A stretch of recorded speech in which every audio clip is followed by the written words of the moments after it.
E nós estamos, na verdade, chegando ao fim da nossa expedição Brasil desse ano. Estivemos em Florianópolis com o lado Colucci da família, agora estamos aqui em Jundiaí com o lado Nobre da família e com todos vocês.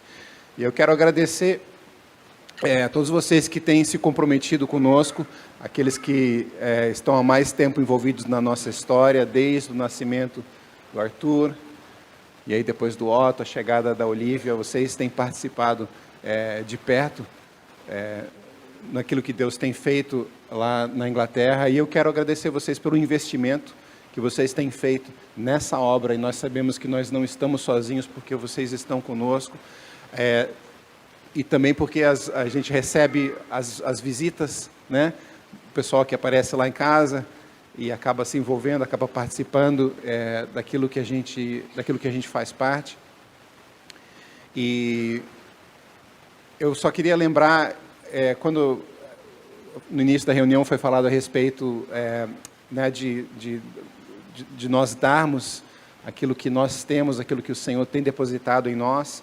A característica dessa família de enviar missionários. Eu lembrei da história daquele jovem rico que chegou para Jesus perguntando o que ele precisava, né, para entrar no reino dos céus, e depois de apresentar o seu currículo para Jesus, né, eu fiz isso, e fiz aquilo, e aí Jesus fala para ele: bom, o que faltou então é dar tudo o que você tem.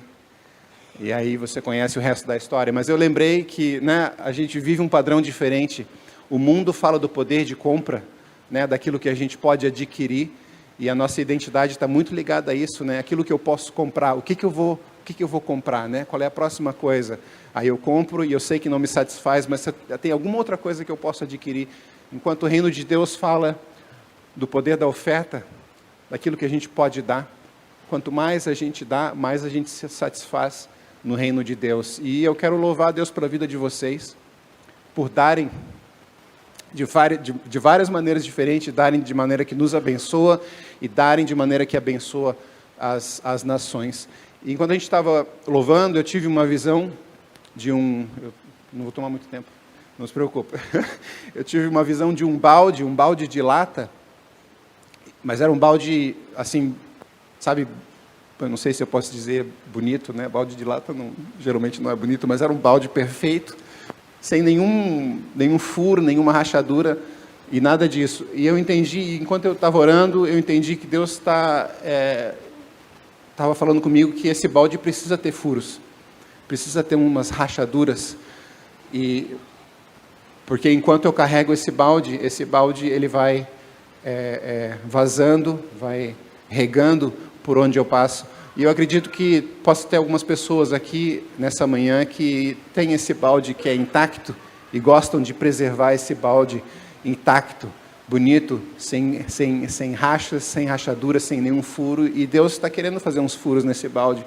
Então eu quero abençoar essas pessoas para que elas venham e se coloquem diante do Senhor, para que o Senhor coloque esse balde em situações onde rachaduras e furos, né, sejam feitos, para que você possa derramar da vida do Senhor por onde quer que você passe.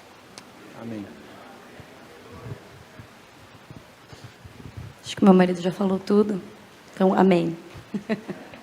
Sempre bom voltar para casa, como vocês podem notar, eu tenho falado bastante. É bom falar português com pessoas que entendem português.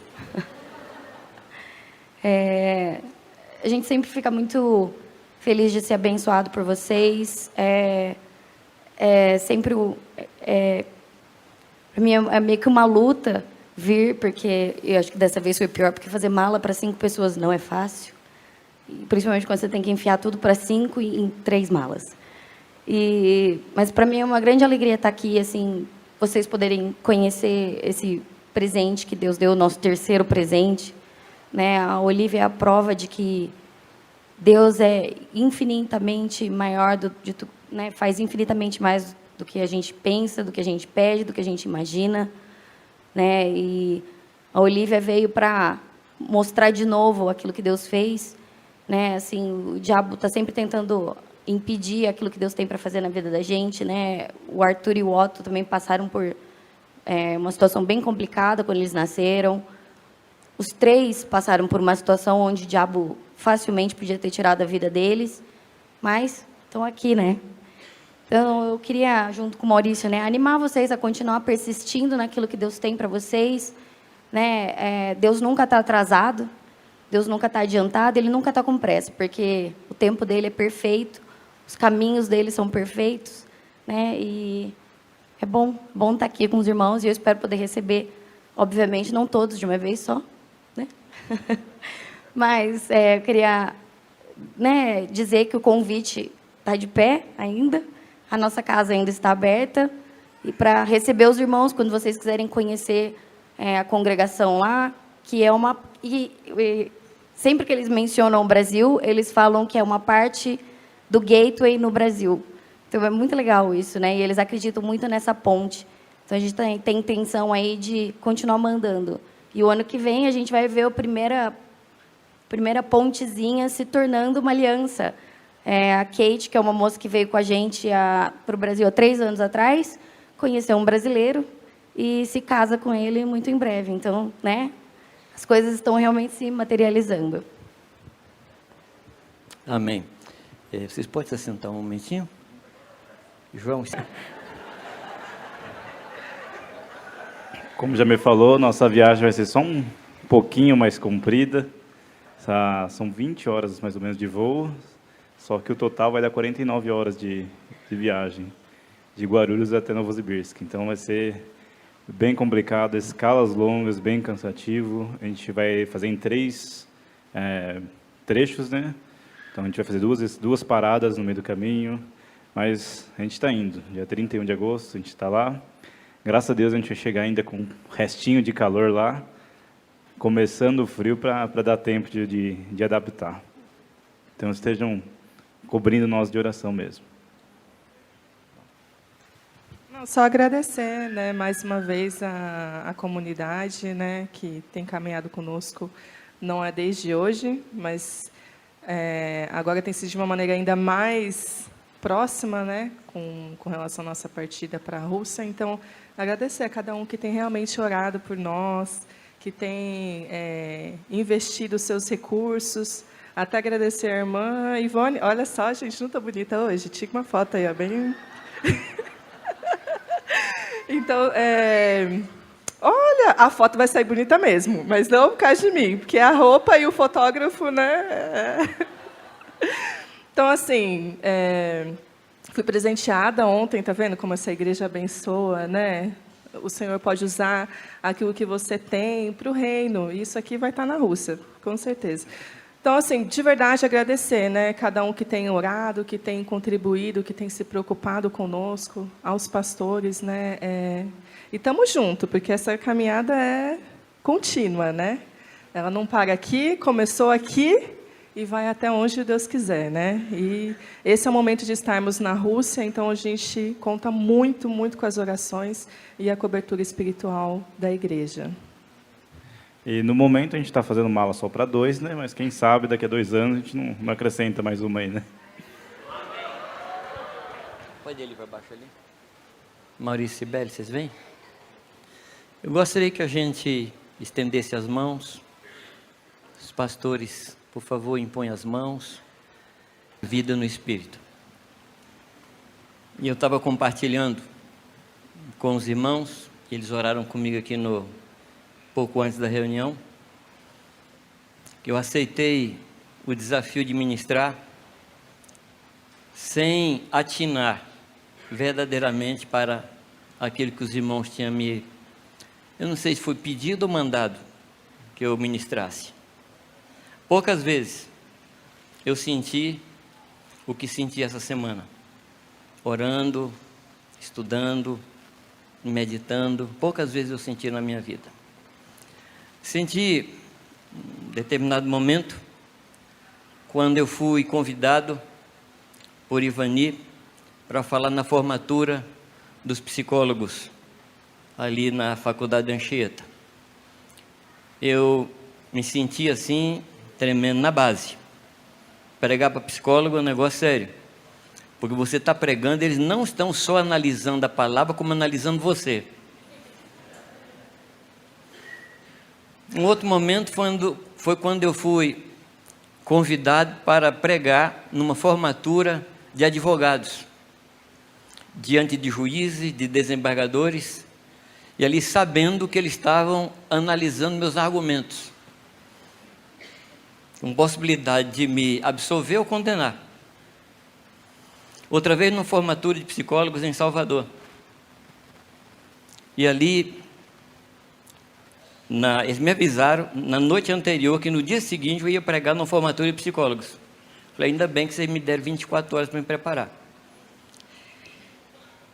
E eu tive uma visão muito interessante naquela madrugada, orando por aquela palavra. Eu via um astronauta todo paramentado, todo vestido como astronauta, saindo da nave e entrando no universo. Era um quadro assustador, porque atrás dele uma segurança relativa, mas algo seguro, que era a nave, mas diante dele a imensidão do infinito. E Deus me falou que aquela visão se relacionava àqueles psicólogos que estavam entrando no mundo infinito que é a alma humana. E me deu assim uma pena muito grande deles. Falei, Deus do céu, entrar nesse mundo aí é um negócio muito sério. E eu confesso a vocês que hoje eu me sinto assim aqui. Poucas vezes eu me senti como me senti essa semana. Porque eu gostaria de falar um pouco sobre como ouvir a voz de Deus. É uma matéria extremamente difícil. E para ouvir a voz de Deus, eu tive que estudar a palavra. E dentro daquilo que Paulo falou a semana passada, a gente sabe que Deus fala ao coração. Mas em cada um de nós há uma situação complicada, porque além do coração nós temos a alma, nós temos a mente. E aí, cada um de nós sabe a guerra, a batalha terrível que existe entre essas duas áreas da nossa vida. E eu estou estudando. É um material que eu estou estudando já fazem alguns anos. E confesso a vocês que eu não me sinto preparado para falar hoje de manhã. Mas eu vou falar. E vocês me ajudem, para que Deus dê a mim e a vocês espírito de revelação, para a gente compreender o que Deus quer falar. Na minha última palavra, eu falei sobre o Espírito Santo, falei de algumas características dele, falei do trabalho dele nas nossas vidas, na vida da igreja, falei sobre o trabalho do Espírito Santo desde a criação, e ele trabalha até hoje, e continuará trabalhando, nos preparando para nos encontrar com o nosso noivo. Ele continua trabalhando. O Espírito Santo é bem presente nas nossas vidas, e esse fato, ele é confirmado por estarmos aqui, porque foi o Espírito Santo que nos trouxe aqui. A gente não veio porque a gente quis. Mesmo que você quisesse, você não poderia vir, mas foi o Espírito Santo que trouxe você. O Espírito Santo, ele vai nos capacitando, ele vai nos ungindo para as mais diversas tarefas da nossa vida. Mas eu quero começar afirmando uma coisa que tem que ser muito clara no nosso coração. É que sem Ele, exatamente nada podemos fazer. Eu não sei se você já chegou a desistir, mas eu tenho insistido com os irmãos que desistam. Desista de fazer aquilo que você acha que deve fazer na sua própria força. Desista de tentar realizar qualquer coisa usando os seus argumentos, a sua racionalidade, aquilo que você é. Desista, porque esse é o caminho, esse é o começo de um caminho de vitória. É quando a gente desiste de andar por si próprio e começa a andar na dependência do Espírito de Deus. Amém, amados? Eu me lembro Eu não sei se foi o Paulo que comentou aqui, ou foi lá na nossa reunião, alguém que estava dirigindo e o Espírito Santo mandou voltar, mandou parar, mandou frear, melhor. Foi o Maurício que contou na reunião ou aqui, Maurício? Lá na nossa reunião. Que o Espírito Santo mandou você frear. Foi isso? Foi você? Então não foi ele. Mas esse é o fato. E aconteceu algo muito parecido comigo. Eu estava vindo de Itatiba para cá. Naquele tempo era pista simples. E há um lugar nessa estrada que ela tem 2 depressões. E eu estava, antes de entrar na primeira depressão de estrada, tá, gente?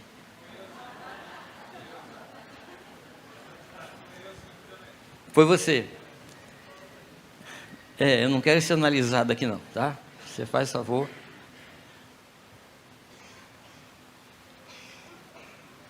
E quando eu estava nessa primeira depressão, antes, estava na minha frente uma carreta. E eu saí para ultrapassar.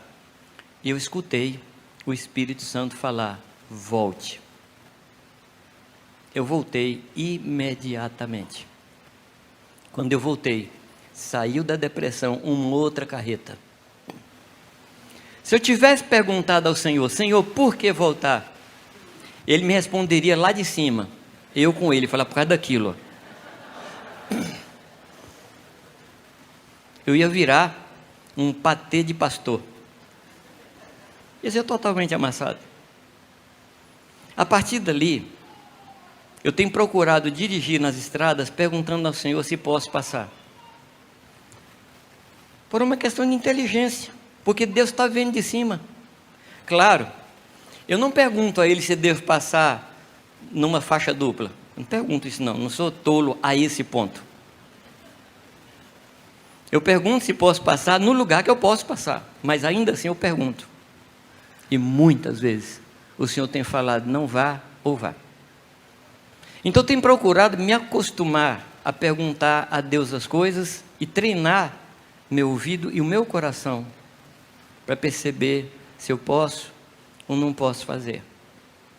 Eu gosto muito de uma placa que tem nas estradas que diz assim: na dúvida, não ultrapasse. Duvidou? Não faça. Aguarde, espere. Eu quero ler com você um texto que está em Gálatas capítulo 5, versículo 16. É um texto muito forte, um texto absoluto, um texto que não deixa qualquer dúvida, que não permite interpretação. O que ele fala, é o que ele fala. Gálatas 5, 16. Digo, porém, andai no Espírito. Acharam ou não? Gálatas 5,16. Andai no Espírito. E, o que diz? Jamais. Raciocinem no jamais. Raciocinem, por favor. Jamais. Nunca satisfareis as concupiscências da carne. Então, há esperança para nós. Há esperança. Aquela luta que você tem para vencer a sua carne, vencer suas tendências, vencer suas taras, vencer seus problemas, vencer suas tentações, eu quero anunciar hoje que há remédio para isso. E o remédio é o que está escrito: andai no Espírito e jamais. Como eu gosto dessa palavra. Como eu gosto dessa palavra. Há uma possibilidade de eu não agradar minha carne em tempo algum. Há essa possibilidade. Caminhando um pouco mais, em 1 Coríntios capítulo 12, versículo 1, e aqui que realmente começa o tema de hoje. 1 Coríntios capítulo 12, versículo 1. Aqui Paulo faz uma diferenciação fundamental entre os ídolos e o nosso Senhor, o Espírito. Ele diz que houve um tempo em nossas vidas quando nós éramos guiados pelos ídolos. Qual é a característica dos ídolos? Ídolos mudos. Assim éramos, assim vivíamos, guiados por ídolos mudos. Eles nos transmitiam de alguma forma ou de outra, eu não quero comentar sobre a comunicação dos ídolos, mas de alguma forma eles nos orientavam, nos conduziam, nos seduziam, e aí nós fazíamos a vontade dos ídolos mudos. Mas hoje nós somos conduzidos pelo Espírito. A característica que Paulo dá aos ídolos é a incapacidade de falar. E o que ele quer nos dizer? Que o Espírito Santo, ele fala. Amém? Ele fala. Às vezes eu escuto pessoas assim, dar o testemunho de que Deus me falou ontem. Meu amado, Deus sempre fala. Irmãos, ontem Deus me falou. Semana passada Deus me falou. Hoje de manhã Deus me falou. E nós celebramos isso. Amém. Amém. Devemos celebrar. Mas sabe o que nós devemos celebrar? É o fato de nós conseguirmos ouvir. Então, ao invés de Deus me falar, o meu testemunho deveria ser: hoje eu ouvi a Deus. Porque Deus sempre fala. Amém, amados? Deus sempre fala. Ele não é um ídolo mudo. Ele se comunica conosco. Usando a ilustração de Paulo, ele sempre nos exorta, ele sempre nos anima, ele sempre nos guia, ele sempre tem uma palavra para nós. O nosso Pai não é mudo. Mas aqui nós temos um problema: a gente não sabe ouvir Deus. Vocês concordam comigo? Não? Gente, eu não sei se eu já ouvi outra pergunta mais repetida do que essa: como fazer para ouvir a voz de Deus? Como conhecer a voz de Deus? Tempo atrás, eu estava ministrando numa determinada congregação, e eu estava falando sobre esse tema, ouvir Deus. E uma moça chegou para mim no final da reunião, e ela disse assim: vocês falam que Deus fala. Ela já tinha se excluído, né? Vocês falam. E eu não consigo ouvir Deus. Falei com ela: bom, como é que é a sua leitura da Escritura? Ela falou: eu não leio. Falei: bom, vamos começar por aí. Hoje à noite, ao chegar em casa, você vai abrir a Escritura, vai dobrar os seus joelhos e vai falar: Deus, fale comigo. E vamos ver o que vai dar. Na noite seguinte, ela volta na reunião e ela tinha um sorriso de orelha a orelha. Deus falou comigo. Deus falou comigo. E essa semana eu recebi uma figurinha do WhatsApp, uma pessoa ajoelhada falando: Deus fala comigo, e uma mão saindo da nuvem assim com a Bíblia. Gostei muito, eu queria muito trazer para projetar aquilo ali, mas você imagina aí a coisa. O fato concreto é esse: Deus fala conosco, Ele não mudou. Amém? Deus fala. A minha conversão foi em cima disso. A minha conversão foi muito clara nesse aspecto. Porque eu voltava para a casa dos meus pais, onde eu morava em Belo Horizonte. Era dia 3 de abril de 1969, 5:30 da tarde. Indo para casa, Deus me falou: hoje é a tua última oportunidade. Palavra assim tranquila. Eu não sei como é que eu discerni, mas eu tinha absoluta certeza que foi o Espírito Santo que me falou. Eu voltei para casa, já contei isso para vocês. Perguntei à minha mãe onde é que ia ter reunião naquela noite, porque eu queria me entregar. Eu queria me entregar, eu desisti de mandar na minha vida. Era 5:30, antes das 6. Minha mãe falou onde ia haver reunião, e a reunião era às 8 horas. Quer dizer, faltava ainda 2h30 para a reunião. E eu fiquei aflito. Eu fui para a reunião esperando o apelo. Qualquer que fosse o apelo, eu ia atender. Eu queria atender o apelo. E no meu plano, eu não ia levantar a mão quando o pastor fizesse apelo. Eu ia levantar, dar um pulo lá na frente e me entregar. E eu fiquei esperando o apelo. Eu achei que a palavra demorou muito. Aliás, nem sei sobre o que ele pregou. Eu queria o apelo. Quando ele fez o apelo, eu tentei levantar, não consegui. Tentei levantar a mão, não consegui. Tentei falar com a pessoa que estava do meu lado, não consegui. Aí eu percebi como eu estava amarrado por Satanás. Terminou a reunião, falei, Deus, estou perdido. Acabou. Mas aí o irmão me chamou para uma reunião de oração no monte. Eu falei, é hoje, não é meia-noite ainda? E eu fui para o monte. E lá no monte, eu fiz uma oração, que foi uma frase: Senhor, tem misericórdia de mim. O Espírito de Deus veio sobre mim. Eu caí de joelho, cheio do Espírito Santo. E a minha vida mudou radicalmente. A segunda experiência que eu tive, eu estava orando, me lembro, estava orando na plataforma, com a cara no chão, e o Espírito de Deus me falou, você nunca me pediu nada, peça para eu atender. Falei, como? Eu percebi que as minhas orações eram mais ou menos como ofícios a um chefe de uma religião. E Deus queria que eu falasse com um pai. E naquele dia eu abri meu coração e comecei a falar com Deus como um pai. A terceira grande experiência que eu tive, eu estava trabalhando na empresa onde eu trabalhava em Belo Horizonte, e naquele dia Deus me mandou visitar uma senhora, que na tarde anterior, na tarde de domingo, nós estávamos pregando numa favela e a mulher estava endemoniada, assim, um negócio terrível, um espírito de nudez, você não calcula. E nós oramos por ela, ela foi liberta, e Deus falou, vai lá visitar a mulher. Foi a terceira vez que eu escutei Deus assim claramente falando comigo. Tinha 2 meses de convertido. E por fim, depois de muita luta, depois de muita resistência minha, eu fui. Quando batia na porta da casa da mulher, demorou a atender.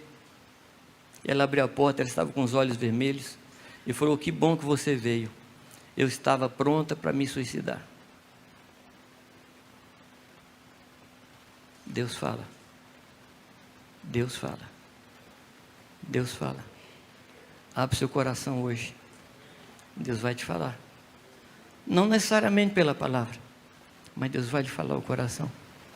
Abre o seu coração. Agora, o que nós não podemos é entender Deus pelo nosso intelecto, pela nossa mente. O grande problema nosso, mas um dos grandes problemas, é quando nós tentamos ouvir Deus com a mente. Mas deixa eu ler com vocês algumas frases de pessoas importantes. Uma diz assim, afinal, sem o intelecto, o homem é incapaz de compreender as Escrituras. Entretanto, tal como o olho necessita da luz do sol para enxergar, o ser humano necessita da luz divina para chegar ao conhecimento completo, não sendo suficiente, apesar de importante, o uso da razão. Quem falou isso foi Agostinho, chamado Santo Agostinho, no 4º século, ou no 4º século, exatamente. Depois, uma outra frase. É impossível para mentes finitas entender de maneira plena o caráter das obras daquele que é infinito. Como o finito compreende o infinito? Até racionalmente, eu sei que é impossível.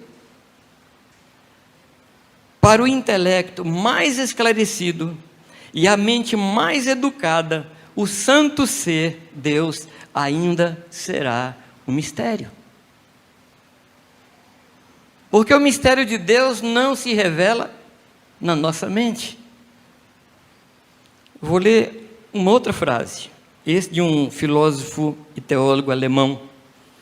Não pode haver simetria entre o finito e o infinito. A mente humana é finita e ignora o conhecimento do infinito. O finito é como um polígono, ou seja, uma figura de diversos ângulos. E o infinito é como um círculo. Como você pode encaixar um polígono num círculo? É impossível.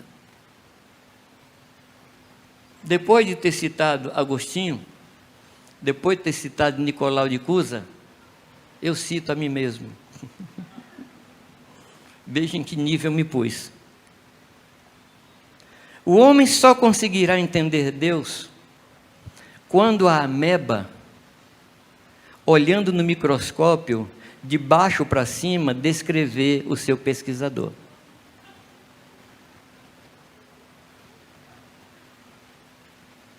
Ou seja, nunca.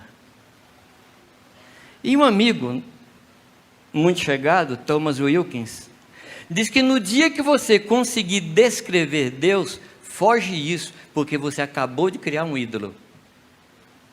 Deus não se descreve. Deus não pode ser descrito. Deus é infinito. Amém? É incompreensível. Agora, deixa eu citar uma pessoa muito conhecida nossa, um tal de Paulo. Romanos 11:33, você lembra esse texto? Ó profundidade da riqueza, tanto da sabedoria, tanto como do conhecimento de Deus. Quão insondáveis são os seus juízos, e quão inescrutáveis os seus caminhos. Quem, pois, conheceu a mente do Senhor? Ou quem foi seu conselheiro? Ou quem primeiro deu a ele para que ele venha a ser restituído? Porque dele, por meio dele e para ele são todas as coisas. A ele, pois, a glória eternamente. Amém. Paulo, servo de Cristo, primeiro século. Em 1 Coríntios, o próprio Paulo diz no capítulo 2, versículo 14: ora, o homem natural não aceita as coisas do Espírito, porque lhes são loucura, e não pode entendê-las, porque elas se discernem espiritualmente. Agora deixa eu citar um outro ainda, um tal de Moisés. Talvez você não saiba, mas quem escreveu o livro de Jó, possivelmente, muito possivelmente, foi Moisés. Jó 11:7, que diz: porventura desvendarás os mistérios de Deus, ou penetrarás até a perfeição do Todo-Poderoso, como as alturas do céu? É a sabedoria. Que poderás fazer? Mais profunda é ela do que o abismo. Que poderás saber? Então nós temos aqui alguns textos da Escritura, nós temos algumas palavras de alguns filósofos, e todos eles chegam à conclusão que nós não podemos compreender a Deus. Algum amém? Ou talvez seja misericórdia? Não podemos compreender. É impossível. É impossível. Paulo Manzini comentou na semana passada que Deus fala ao nosso coração e não à nossa mente. Escutando um psicólogo espanhol, há meses atrás, ele dizia que Deus não nos fala a razão. Deus fala ao nosso sistema límbico, que é o sistema que controla os sentimentos. É ali que Deus fala. É nesse lugar que Deus fala. Por que falar isso? Por que falar tudo isso até agora? Porque nós precisamos saber qual é o canal que nós devemos sintonizar. Qual instrumento nós devemos usar se quisermos ouvir ao Senhor.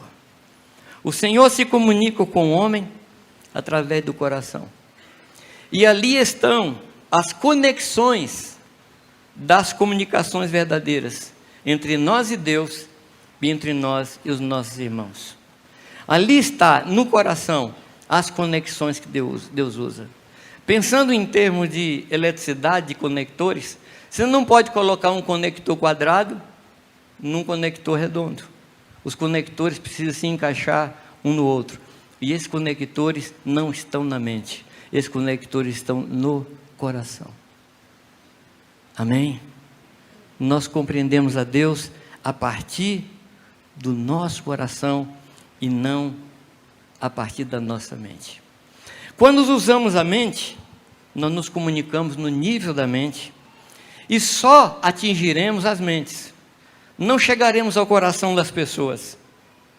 Agora, a mente funciona para transmitir conceitos naturais, ciência, história, matemática e outras coisas. Isso nós conseguimos transmitir.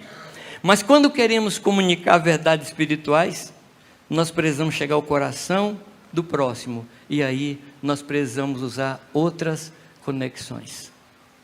Nós estávamos comentando na semana passada que nós vivemos num determinado nível, mas nós precisamos subir para um nível superior. E é nesse lugar que nós conversamos com Deus, não no nível da nossa mente. Você sabe o que eu estou falando? Porque muitas vezes Deus lhe fala e você diz, não, isso não é possível. Deus lhe manda fazer alguma coisa, você fala, não, isso não dá. Deus lhe revela alguma coisa, você fala assim, não, isso não é verdade. E você percebe claramente que dentro de você, duas áreas entram em conflito. A área da mente é loucura para Deus e a área do espírito é loucura para o homem. Então não tenha medo de escutar algumas coisas que pareçam loucura, porque realmente são loucura. Nós não poderemos entender. Quando Deus forma o homem, Deus faz o homem alma vivente. Deus toma um boneco, sopra no nariz desse boneco e faz desse boneco alma vivente.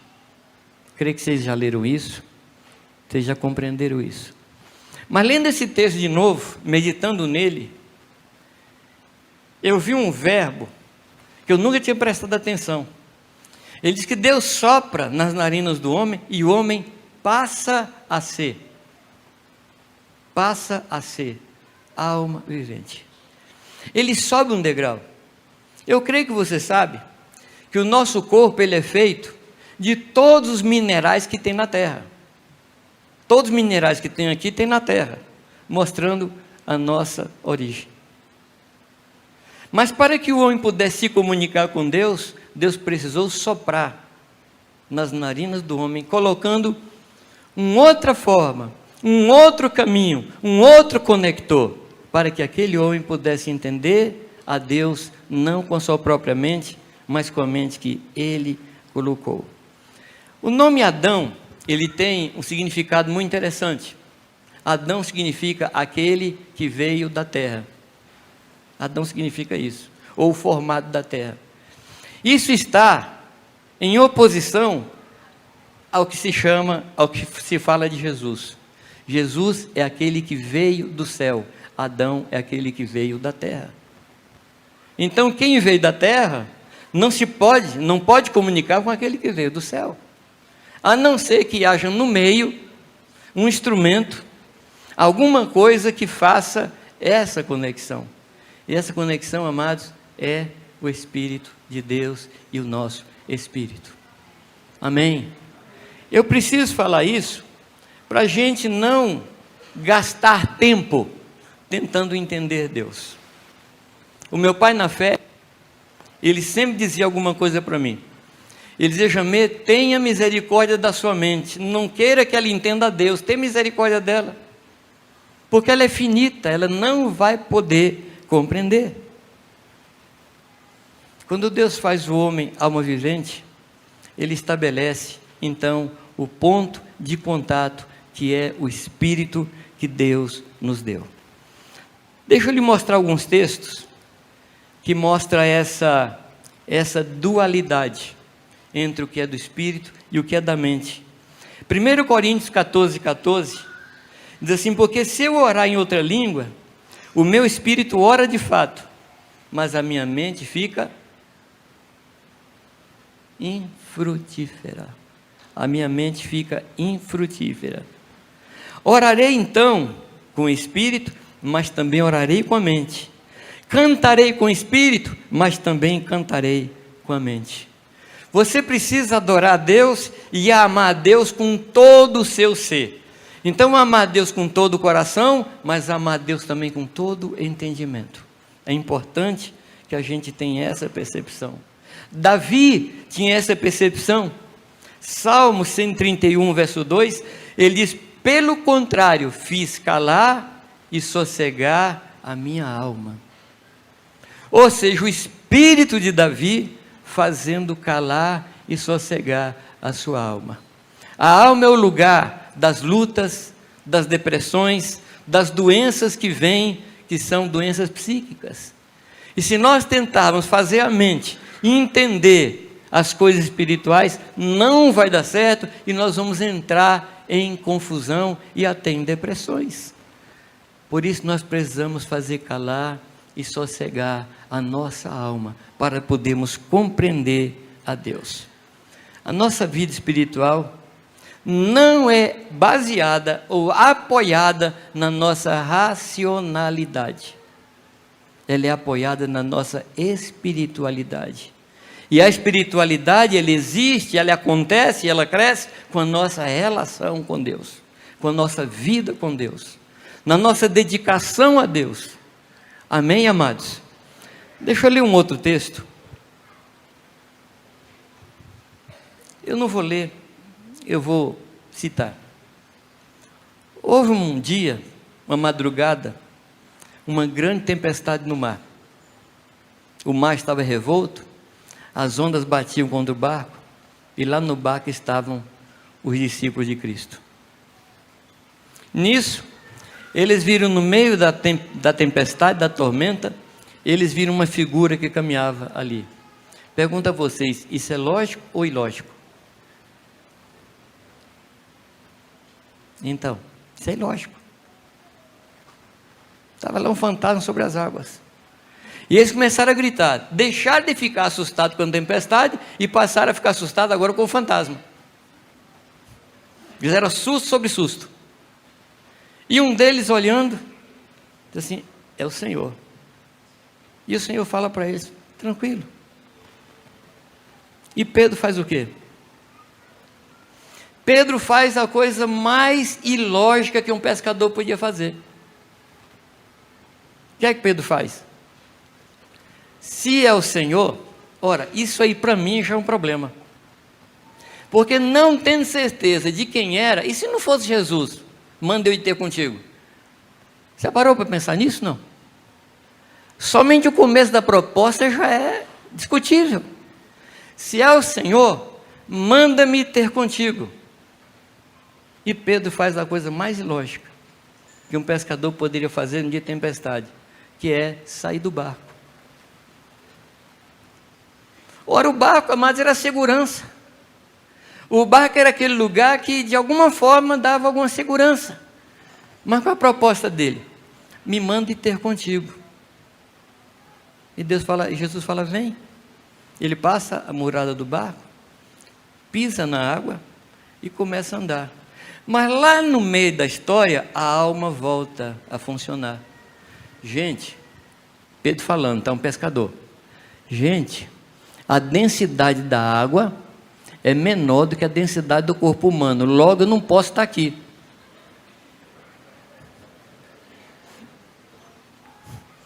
O que aconteceu com ele?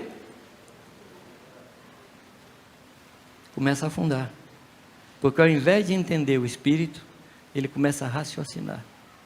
E esse raciocínio leva ao quê? Leva ao medo. O medo que trava. Os nossos raciocínios só nos levarão aos medos. Não ande nisso. Aí Jesus toma ele e chama ele o quê? Homem de pouca fé. Por favor, amados, não entenda que eu estou dizendo a você que você deve anular sua mente. A mente foi algo que Deus deu. Faz parte das ferramentas que Deus deu. Só que Deus nunca deu sua mente para guiar você. Ele resolveu nos guiar. Sabendo que nós não faríamos nunca nada que presta, Ele falou, deixa eu tomar conta da sua vida. E Ele veio. Se Deus mandar você sair do barco, meu amado, saia do barco. É mais seguro andar sobre as águas com Jesus do que ficar no barco sem Jesus. É mais seguro entrar num caminho de dependência de Deus do que ter a segurança de alguma coisa natural. Aliás, Paulo chama as riquezas deste mundo de coisas não confiáveis, de coisas abstratas. Agora, ele é concreto. Ele é concreto. Nós precisamos mudar os nossos paradigmas. O que Deus fala, isso é verdade. As coisas que nós vemos, isso não é verdade. Amém, amados? Verdade no sentido de coisa absoluta. Verdade no sentido de algo que Deus pode usar para nos sustentar, para nos apoiar, para nos levar adiante. Quando nós nos relacionamos com os nossos irmãos, a partir da mente, nós vamos ter problema. Porque nós não conseguiremos nos comunicar com os outros. Vocês se lembram da palavra que nós ouvimos aqui a semana passada? Não dá para exortar segundo a mente. Nós temos que exortar segundo o coração. E o Senhor fala isso para nós, amados, que quando nós olhamos para os outros, nós precisamos entender as pessoas como Deus entende. Ele diz assim, se antes nós conhecíamos, está 2 Coríntios 5,16, se antes nós conhecíamos as pessoas segundo a carne, agora nós já não as conhecemos segundo a carne, mas segundo Cristo. Amém? Eu deixo de olhar para as pessoas e analisá-las com a minha mente e passo a olhar as pessoas e vê-las como Jesus Cristo vê. Isso muda radicalmente a nossa relação. Como é que você olha para o seu irmão? Como é que você o vê? Em primeiro lugar, você vê a sua aparência. E às vezes você gosta, às vezes você não gosta. E às vezes, por não gostar da aparência do irmão, também você se fecha para ele. Sim ou não? Eu estava escutando uma mensagem esses dias atrás, de um irmão que estava pregando, nós estávamos pregando junto lá na África. Ele estava falando mais ou menos disso. Chega uma pessoa do seu lado, que não se comporta bem na reunião, conversa muito, não tem aquele cheiro que você gosta. Na próxima reunião, você vai olhar onde o irmão está sentado, e você vai sentar no outro canto. Talvez não seja o cheiro, o aroma, o odor do irmão, o jeito dele não lhe agrada, mas essa é a forma da gente ver. Deus fala para Samuel que o homem vê segundo a aparência, e nós tratamos a pessoa segundo a aparência. Paulo fala que isso é um problema para a igreja, que nós vemos pessoas entrar, pessoas com anéis, vestidas melhor, e a gente dá atenção para aquela, e aqueles que não se vestem bem, nós colocamos lá no fundo. Eu não sei quando se lembra da experiência que nós tivemos aqui. Como é o nome dele? Até hoje eu não me lembro se é espaguete, se é macarrão, como é o nome do homem lá? Capelete. É alguma coisa.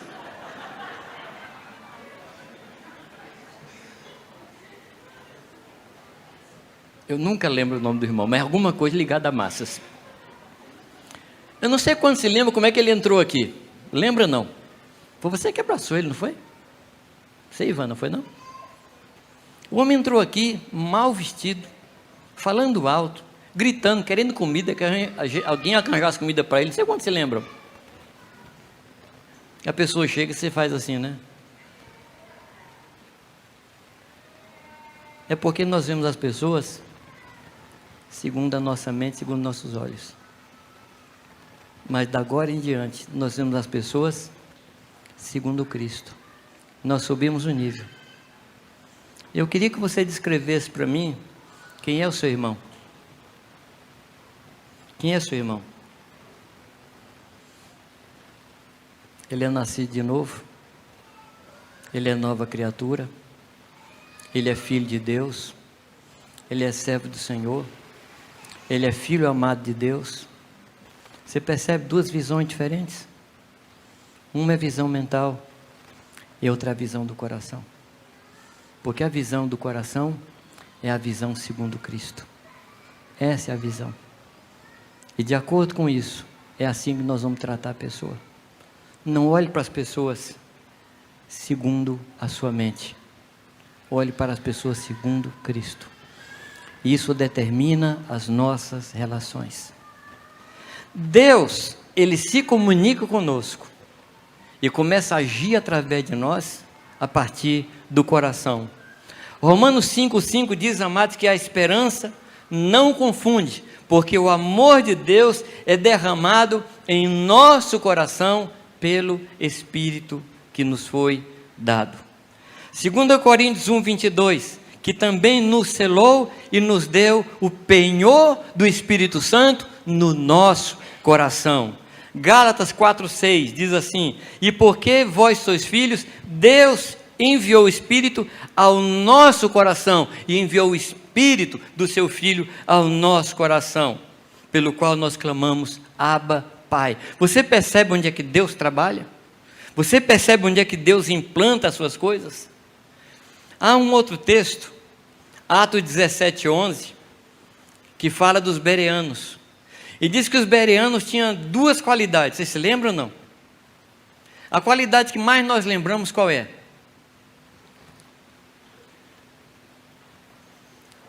Checavam o que ouviam com a palavra, mas tem uma qualidade anterior. Ouviam a palavra com avidez, com fome, com gana. Ouviam a palavra e agarravam a palavra. É isso que permite o exame da palavra. Se você não agarra a palavra aqui, se você não agarrar a palavra aqui, você não pode examiná-la aqui. A palavra tem que chegar no coração. Só assim você pode examinar a palavra e compreender a palavra. Há uma palavra, que é Jeremias que fala, quando eles estão prestes a deixar Jerusalém para ir para o cativeiro, Deus fala com ele, compra um terreno. Amados, 70 anos eles iam passar no cativeiro. 70 anos é uma vida. E aí, Deus fala com ele, compra um terreno aqui. Isso é ilógico.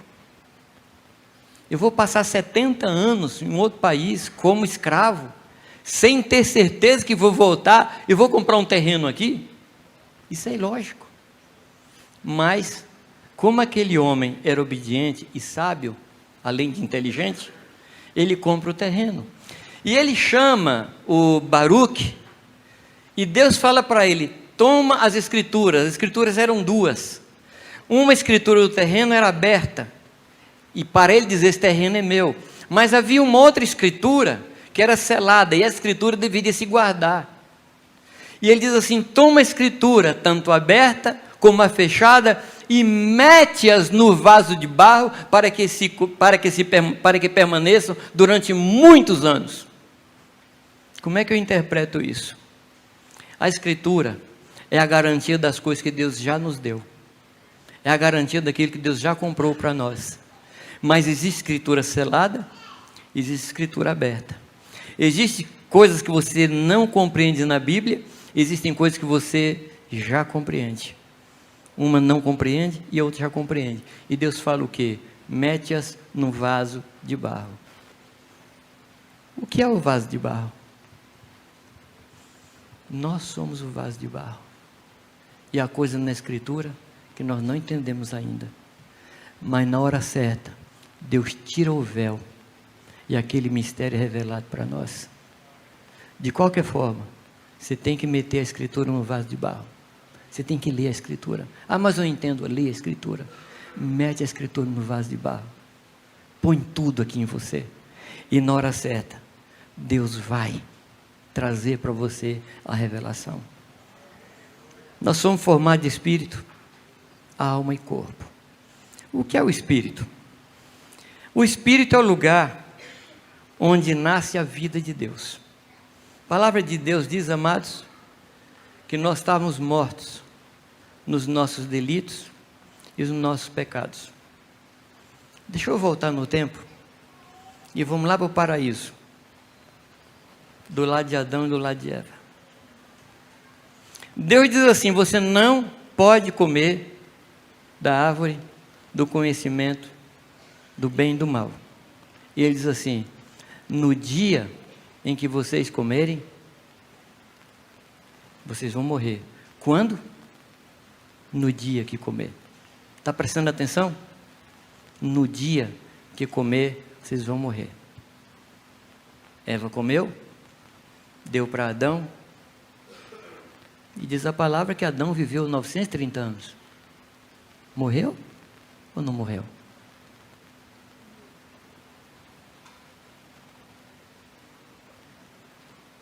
No dia que comer, morre. E ele vive 930 anos. Então, aí a nossa mente diz assim: não, mas Deus não quis falar isso, Deus quis falar outra coisa. Não, Deus falou que ele ia morrer. Só que o que morre em Adão? Morre a vida de Deus nele. A morte, ela atua no nosso espírito, que é a parte de Deus. E é nessa área que nós estamos mortos. Porque Adão, depois que comeu, ele é expulso do jardim e ele tem filhos e filhas e gera muitas pessoas. Quer dizer, na mente e no corpo, Adão não morre, mas no seu espírito ele morre. E quando nós nos entregamos ao Senhor Jesus e recebemos a Jesus Cristo, a vida de Jesus, o nosso espírito que estava morto recebe vida de Deus. Aquela parte que é o nosso contato com Deus renova, que é aquilo que nos faz compreender Deus, e aquilo que nos faz ouvir Deus, e a partir dali nós escutamos a Deus. Esse é o lugar das sensibilidades, das afeições, das emoções, das paixões também. Ali é onde estão os nossos afetos. E os afetos, amados, são coisas que mudam o nosso comportamento. Nós temos afetos a pessoas, e quando nós temos afetos a pessoas, a gente muda de atitudes em relação àquela pessoa, quando a gente tem afeto. Há um texto na palavra, 1 Crônicas 29, que quando estava sendo construído o templo, o texto diz assim, Davi dizendo que ele deu milhares de coisas para a construção do templo, e tem um versículo que diz assim: e porque eu tenho afeto à casa de Deus, eu dei dos meus bens pessoais. Antes de falar do afeto, ele deu. Mas quando ele fala do afeto dele, ele dá daquilo que lhe é caro. O afeto determina a nossa intensidade de entrega e a nossa intensidade de relação. E os afetos estão no nosso espírito. Então deixa Deus relacionar com as pessoas através de você, através do seu coração. Jesus olhava para as pessoas e podia analisar naturalmente, ou podia sentir com seu espírito as pessoas. Deixa eu lhe falar de outra história. Jesus um dia estava passando por uma cidade pequenininha. E lá naquela cidade havia um cortejo, era um funeral. E quem ia ser sepultado? O único filho de uma viúva. Se Jesus fosse trabalhar com a sua mente, ele chamaria os seus discípulos e falaria assim: senta aí, eu vou conversar com vocês sobre as coisas da vida. A vida é assim mesmo. Uns perdem, outros ganham, uns nascem, outros morrem. A vida é isso mesmo. Porque o homem pecou, destituído está da glória de Deus, então esse aí morreu e vai para o inferno. Isso era a mente. Mas o que foi que Jesus fez? Diz a palavra que ele foi movido de íntima compaixão. E essa íntima compaixão levou ele a se aproximar daquele lugar e levantar aquele filho morto e devolveu para a mulher. A relação de Jesus ali não foi uma relação racional, intelectual ou mental. Foi uma relação de coração. É com o coração que nós temos afetos às pessoas. Meu amado, ainda que a sua mente diga: esse irmão não presta, esse irmão não é do jeito que eu quero, aquela irmã assim, aquela outra irmã, graças a Deus, não há um mandamento na Bíblia que diz: gostai-vos uns dos outros.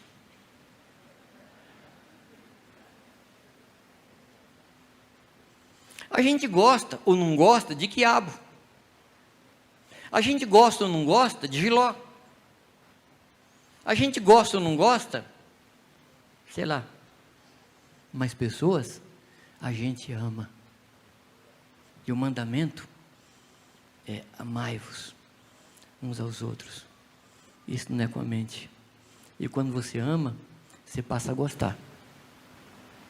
Não é gostar para amar, é amar para gostar. Primeiro o coração, depois a mente.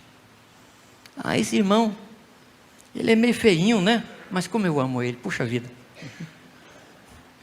Esse irmão fala tão errado, mas puxa, como eu gosto dele, como eu amo esse irmão, como eu gosto de ficar perto dele. Eu me divirto com as coisas que ele fala. Isso é amor. É o que você sente pelos seus filhos fazendo coisa errada. É ou não? Sim ou não? Seus filhos são todos certinhos, bonitinhos, penteadinhos assim, tudo não? Não. E você os ama. Você não pode viver sem eles. Você percebeu a diferença?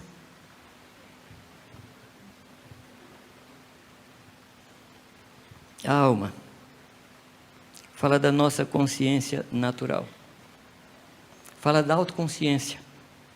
Somos alma vivente. E aqui nós temos duas correntes filosóficas. Uma que diz que a alma tem a memória, a inteligência e a vontade. Agostinho diz que a alma tem o intelecto, o sentimento e a vontade. E a vontade é exatamente a área dos nossos problemas. Não há nada mais caro para nós do que a nossa vontade. Você quer ver a espiritualidade de alguém? Não deixe ela fazer a sua vontade. Sim ou não? Qual é o problema que nós temos em casa com os nossos meninos? Que eles querem fazer a vontade própria e a gente não quer que eles façam. Onde é que a cruz opera? É exatamente nessa área. Tem uma lei de física que diz que dois corpos não ocupam o mesmo espaço ao mesmo tempo. Eu descobri, Renato, que toda lei de física são leis espirituais. O homem trouxe para o dia a dia. E pensando nisso, eu digo o seguinte: duas vontades não ocupam o mesmo espaço ao mesmo tempo. Uma delas tem que morrer. Então é nessa área que a cruz opera, na área da nossa vontade, nessa área da nossa alma. Christian Shen, ele localiza o coração na junção do espírito e da alma. Nessa junção, aí está o coração da gente. Pedro fala, amados, que a nossa alma, ela é purificada pela obediência à palavra. O espírito nosso, ele é purificado e salvo pelo sangue de Cristo. Mas a alma, ela é purificada gradativamente, até ser totalmente pura. E isso por obediência à palavra de Deus. O espírito, ele é salvo imediatamente quando nós recebemos a Cristo. O sangue de Jesus vem, nos limpa, nos dá vida e nós somos ressuscitados. Mas a alma, esse é um trabalho.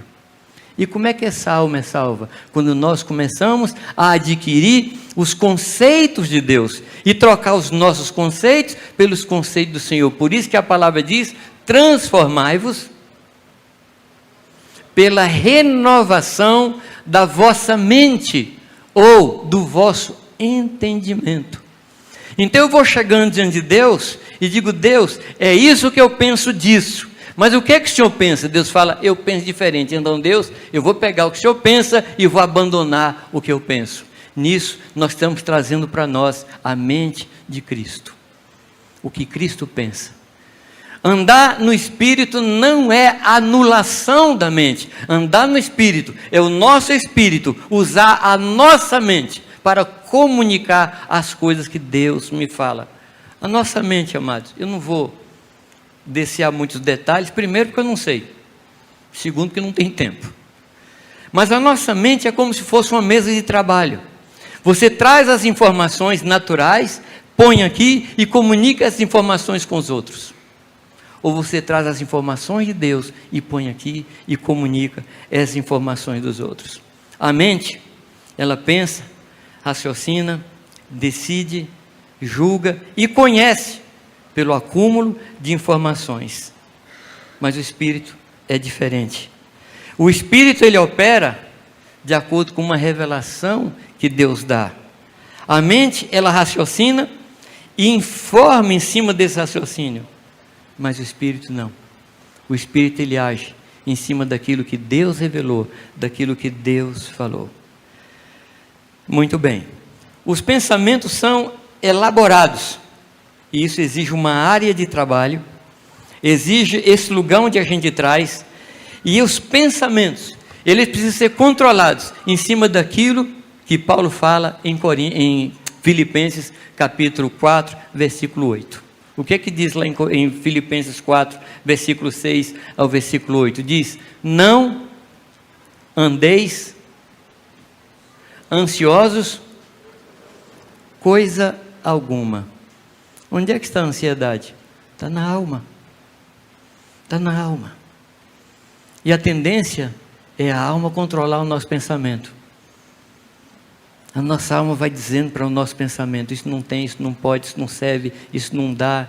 Isso vai mexendo com a nossa fé, vai acabando com a nossa fé. E o que é que Paulo ensina?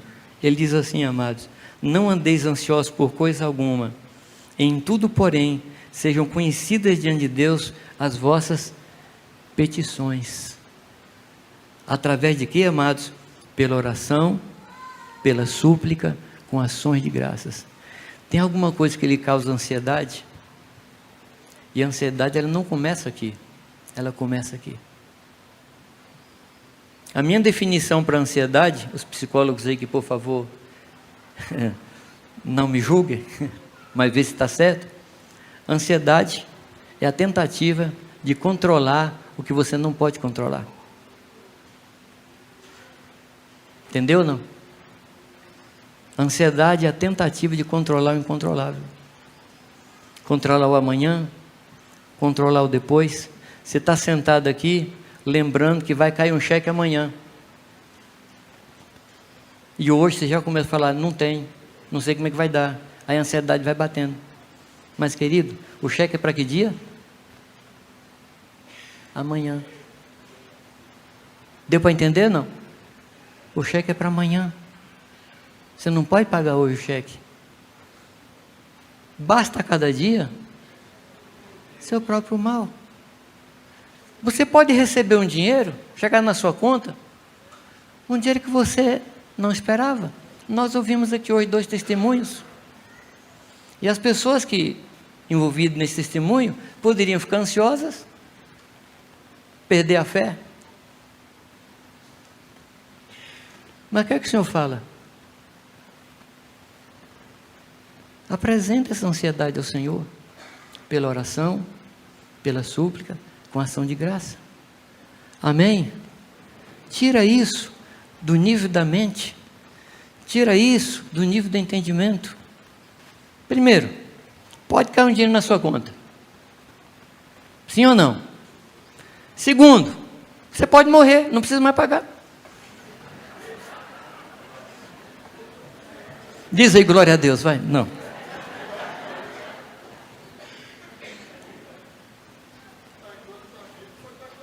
Pode.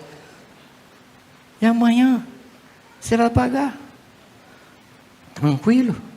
Porque Deus vai suprir. Mas ele fala uma coisa, amados, que diz que a paz de Deus, que excede todo entendimento. Você já não passou por situação assim terrível, mas aqui dentro você tinha paz? Quantos já passaram por isso? A coisa está pegando fogo aqui, mas está tranquilo. Está tranquilo. Eu já contei para vocês uma viagem minha de Irani, a gente vinha de Manaus para o Rio, e perto de Belo Horizonte, um avião de 4 motores, um motor explodiu. Tranquilo, negócio assim, rotineiro. E as pessoas todas correram para o fundo do avião. Eu não sei se elas pensavam que quem ficasse atrás não ia morrer. Porque nessa hora ninguém raciocina. Nós dois ficamos quietos. O avião conseguiu voltar para Brasília, pousou em Brasília. Quando nós descemos, uma pessoa perguntou: vocês são missionários, não são? Mas sim, somos. Porque vocês foram os únicos no avião que não tiveram nenhuma reação. Agora, até hoje, eu fico pensando, será que eu não tive reação porque eu não raciocinei em cima do que estava acontecendo, ou porque eu tinha fé? Até hoje eu não sei. Mas você já passou por isso. Situações terríveis, e a sua mente fica pegando fogo, mas lá dentro do seu coração, você está tranquilo, porque você sabe que o nosso Redentor vive, e por fim se levantará sobre a terra. Isso não é da mente, isso é do Espírito. O Espírito alimenta o nosso coração, ainda que a nossa alma fique agitada e perturbada dentro de nós. O que mais ele diz? Versículo 8: finalmente, irmãos, tudo o que é verdadeiro, tudo o que é respeitável, tudo o que é justo, tudo o que é puro, tudo o que é amável, tudo o que é de boa fama, se há alguma virtude e se algum louvor existe, seja isso que ocupe o vosso pensamento. Paulo aqui nos dá uma peneira, Paulo aqui nos dá uma medida. Você pensou em alguma coisa? Passa no crivo. Isso é verdadeiro, isso é justo, é amável, é de boa fama, traz algum louvor ao Senhor, seja isso que ocupe o vosso pensamento. Amém, amém, amados. Graças a Deus, o Senhor nos ensina o caminho, o Senhor nos ensina como agir. A consciência do Espírito, ela tem a lei moral e a lei espiritual. É aí que nós devemos agir, é ali que nós devemos andar. Andar no Espírito não significa andar assim como um fantasma por cima das coisas. Andar no Espírito é rejeitar, tomar as decisões por aquilo que nós sabemos e tomar as decisões por aquilo que o Espírito Santo fala. O Espírito Santo fala, amados, a gente tem que partir daí. O Espírito Santo fala. Como é que o Espírito Santo fala? Ele tem vários caminhos para nós. Ele tem várias formas de nos falar. A primeira forma que a palavra fala, que o Espírito fala, é pela natureza. A natureza revela Deus. Sim ou não? Você olha para as estrelas. Eu gosto muito daquela canção que nós cantamos agora. Você olha para as estrelas. Eu gosto muito do Discovery Channel. E ali eu vejo os animais. Falo, Deus do céu.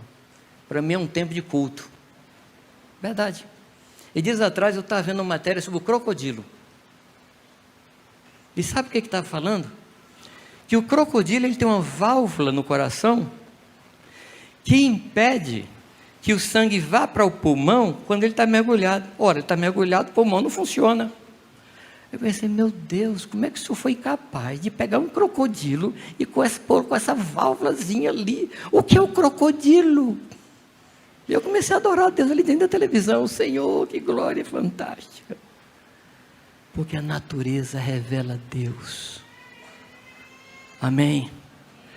Estava contando para os irmãos, nós trabalhamos com um grupo indígena, que eles chamavam o sol e a lua de nomes espirituais. E a gente perguntou, mas qual a história desses aí? Que eram 2 espíritos. E eles falavam assim, um fazia uma coisa e o outro ficava com inveja e fazia também. Um era o sol, outro era a lua. Aí um cansou, subiu, o outro seguiu, subiu também, está perseguindo até hoje um ao outro. Era Put e Putbruddy. Era o nome dos 2. Mas a gente perguntou, mas esses são os maiores? Ele falou assim, não, tem um acima desses que nós não conhecemos. Você entendeu? A natureza revela Deus. Aí precisava chegar alguém e pregar para eles o Deus desconhecido. Os parecis dizem que o índio e uma índia um dia surgiram de uma rocha. Quem é a rocha? Você tem que chegar lá e falar, olha, eu conheço a rocha. Eu conheço a rocha. A natureza revela Deus. Eu cheguei em outra aldeia, estava lá um remo, cheio de sinais. Eu perguntei, o que é isso aqui? Ele falou, é a história do índio. Conta um pouco para mim. Pelos sinais ali, ele me contou o dilúvio, me contou a criação. Me falou do dilúvio. A natureza revela Deus. O segundo canal de revelação de Deus é a nossa consciência. A consciência, eu digo que ela assim é o último resquício que Deus deixou no homem. O que a consciência faz? Quando você vai fazer alguma coisa errada, a consciência, ela bipa. Perigo, perigo, perigo. Lembra disso, não?